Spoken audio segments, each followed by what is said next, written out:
Hello once again, dear viewers. You're watching Eri TV. Welcome to our news broadcast. Here are the headlines. Concert in connection with 30th anniversary of diplomatic relations. Eritrean community in Sweden holds annual congress.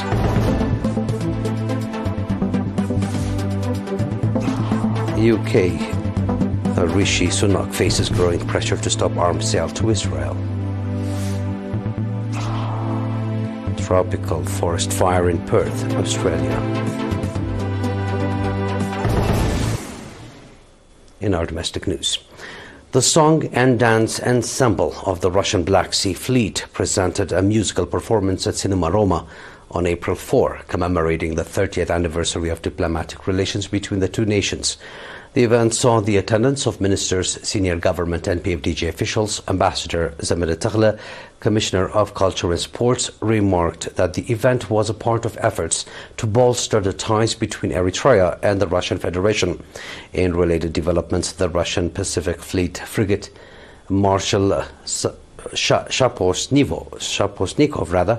which has arrived in the port city of Massawa on March 28 for a port call marking the 30th anniversary of diplomatic relations between the Russian Federation and Eritrea, has successfully concluded its mission and departed.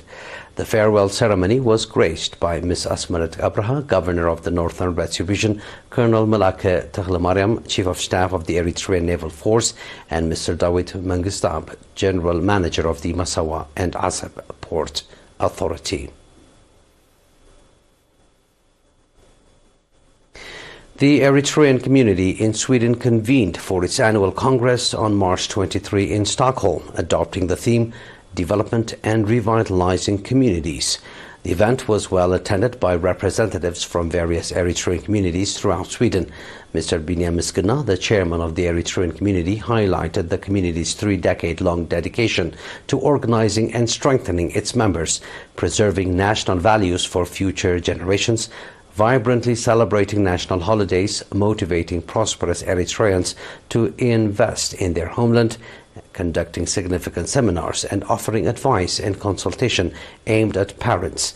Mr. Binyam pledged to continue efforts to enhance the community's organizational capabilities and its engagements in national issues, urging members to increase their participation in these endeavors. In related developments, Mr. Johannes Taghla Mikhail, Eritrea's ambassador to South Sudan, met with officials from the Western Bahr el Ghazal region and hosted a seminar for Eritreans living in the area.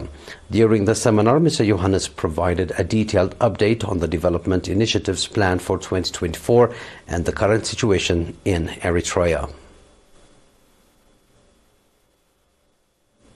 The committee dedicated to safeguarding children's rights in the Northern Red Sea region held a pivotal meeting on 3 April aimed at eradicating harmful traditional practices with a particular emphasis on female genital mutilation or FGM and child marriage that adversely affect the physical and psychological well-being of women. During the session, attendees were extensive briefings on the significance and historical context of children's rights took place, adherence to guidelines for protecting these rights, international agreements related to children's welfare, and the specific rights of children and women under Eritrean legislation were also addressed. Despite noticeable progress from ongoing awareness campaigns in mitigating these detrimental customs, there remains an urgent call for intensified efforts to completely abolish these enduring practices. Participants unanimously advocated for continued and enhanced awareness initiatives aimed at enlightening the community and enforcing legal action against those infringing upon established guidelines. Mr. Razan Fisaha, the chairman of the committee, highlighted the significant strides made towards reducing the incidence of FGM and child marriages. He underscored the necessity for a unified and concerted approach to fully address and eliminate these harmful traditional practices. That was our domestic news. Please stay tuned now for the international news right after the short break.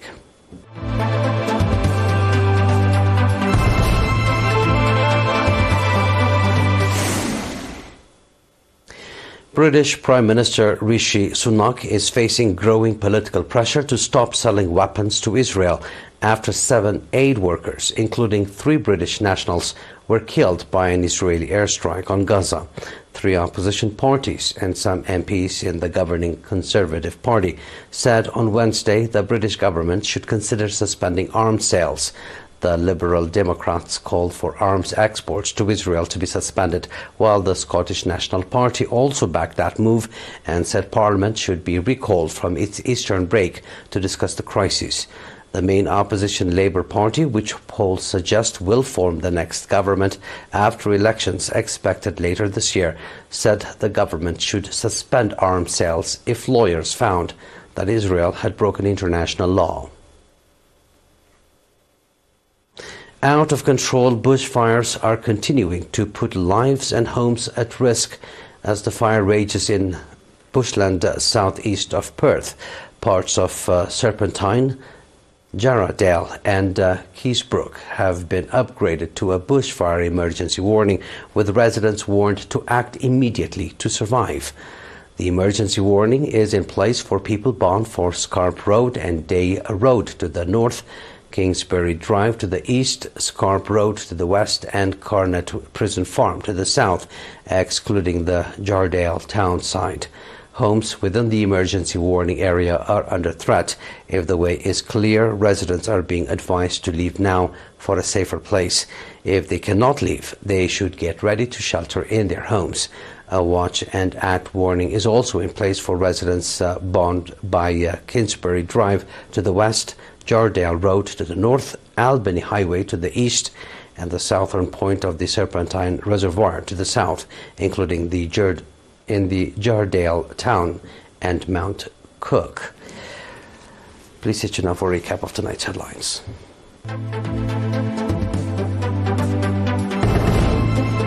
Concert in connection with the 30th anniversary of diplomatic relations.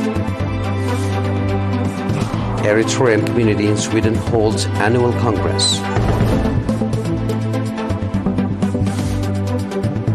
UK's Rishi Sunak faces growing pressure to stop arms sale to Israel. Tropical forest fire in Perth, Australia.